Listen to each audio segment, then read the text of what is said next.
See, now that's a really good quality, I think, for writers, to remain flexible and pliable. Because a lot of people that, a lot of writers have insecurities because we're artists, and a lot of times they get defensive when they get input. Right. But you're not like that. No.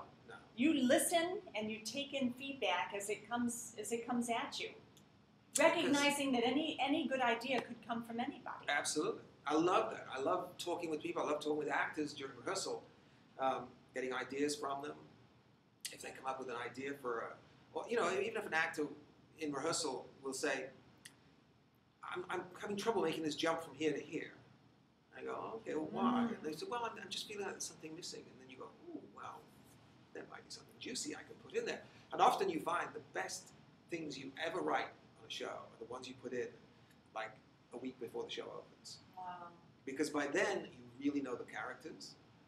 You've got a feel, you've been living it.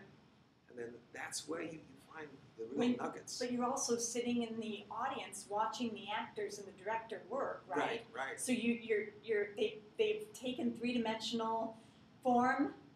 That's right. They're up on the stage, and then you're a whole new level of rewriting. Absolutely, illuminates things enormously. Like for instance, you'll find that you've overwritten. I always overwrite. I find better that than the other. Exactly. And I'll see them saying something, and I go, "Oh, you don't really need to say that, do you? It's obvious in your manner, action, in what you're doing, right? That look. I should take it out. Take it out. Then you just write it in parentheses as a stage direction. Gives them exactly, a look. Exactly. Right. Off her look. Oh yeah. Say, what look? And I say, that's your job. Yeah, that's your job to figure out. But just look. Yes. And that's why actors love to do your stuff, because you leave. Charles Nelson Riley used to say that the black is from the playwright and the white is what the actor adds in. Right. And you give the actors a lot of white. Yes, I try to be as not to be verbose, allow the actor to give one line and almost one line should do several jobs at once. And I find the problem is a lot of writers, they write 3 lines to do 3 jobs. And they go, well, no, you really have one line should do it all if it's properly constructed. Right. The actor must know where you're going. That's the problem. And the reason I know parentheses are sort of frowned upon in some acting circles, but I have a different viewpoint on it. My play, when it's finally out there, published or whatever, is going to go to not only the Broadway actor who's had tons of experience, who's going to go, oh, I'm going to just X out all those little parentheticals. It's also going to go to the amateur actor who's in the very first role of their lives, and they want all the parentheses they can get. They want all the help they can get. That's right. Because that's an audience too. There's no way we should look down upon an audience going to some small little theater, or a school production. Your work could encourage an actor to remain in the business for the rest of their life. Exactly. So I try and write something that's good for everybody. And I say to the professional actors who always say, I don't like having parentheticals amongst my dialogue, is that, hey, well, ignore it. It's not for you. Right. It's for someone who needs it. And appreciates it. Exactly. Right. I agree wholeheartedly. And once it's published and it's out of your hands, you have no more to do with it. And it's the last breath of, the breath that you can breathe on it before it's gone. Absolutely. Plays, when they're out there, Samuel French calls them acting editions. Right. I don't really call them acting editions.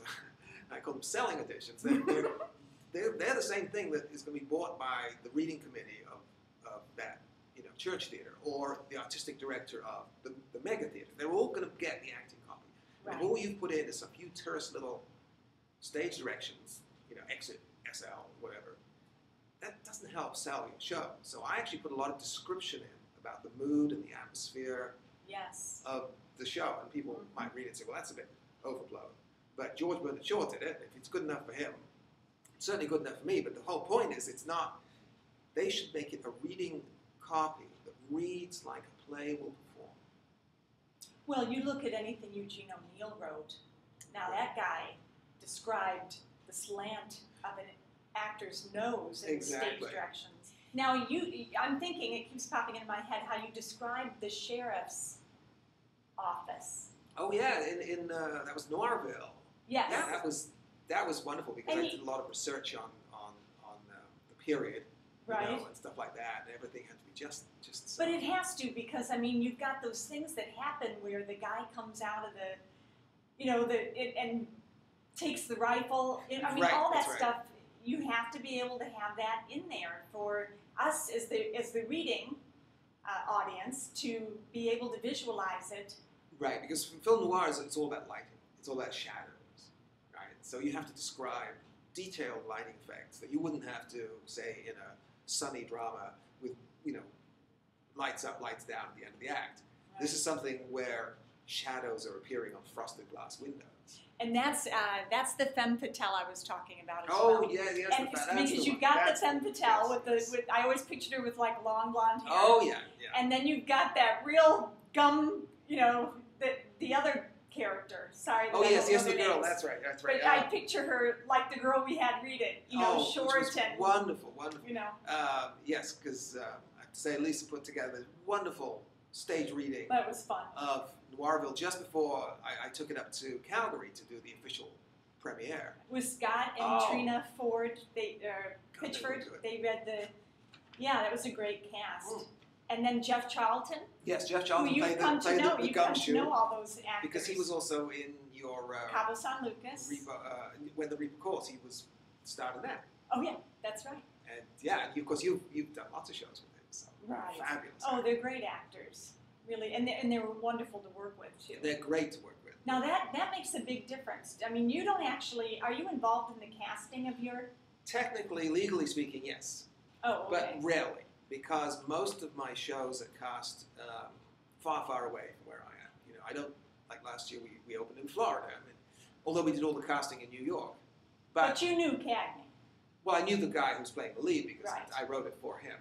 Right. The irony was that the other lead, I wasn't involved with casting him at all. But it turns out he was an old friend of mine who had performed in my musicals before. Oh, great. And he was also a Broadway actor. He'd done Scarlet Pimpernel, Sunset Boulevard, whatever. And when I first saw him, when they said, he's playing Jack Warner, and I went, what? Because I remembered him years ago as a 23-year-old kid starring in my World War II musical. Little tussle-haired, and I said, Jack, he's an old guy with, no hair. Well, because when I met Darren again, he had no hair. He lost his hair. He wasn't that old, but he looked old. And of course, now he's in his 40s, so he was, and is. Fantastic. Perfect. Makes such a difference. I don't know if you find this, but certain actors fit with your writing, don't they? Oh, I mean, overall, and they link to you. The one thing that happened with Darren, the thing, I couldn't believe it when I first saw him. His very first reading was so perfect. It was like he had somehow inhaled the character. Mm-hmm. And it was almost impossible for me to, give him a single note.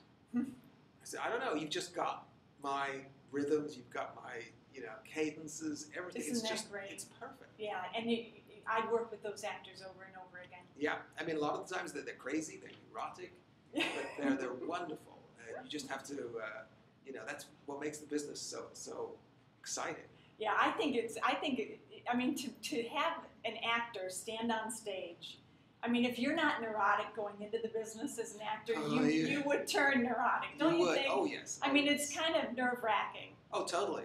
Especially when I was describing to you how we had some technical problems with the Canadian premiere. Right. Oh, it's so nerve-wracking. I mean, you're telling someone you're going to go out and stand in front of 500, 600, 700 people, and we have no idea if the light's going to be on in the right place, or whether you'll be able to see your mark in the dark, or whether you're the little mics they all wear at musicals now, these little things. Right. The thing was causing static all the way through the tech. Mm. Well, we think we're going to have it fixed, but don't worry, just go out there and do what you do. Oh, man.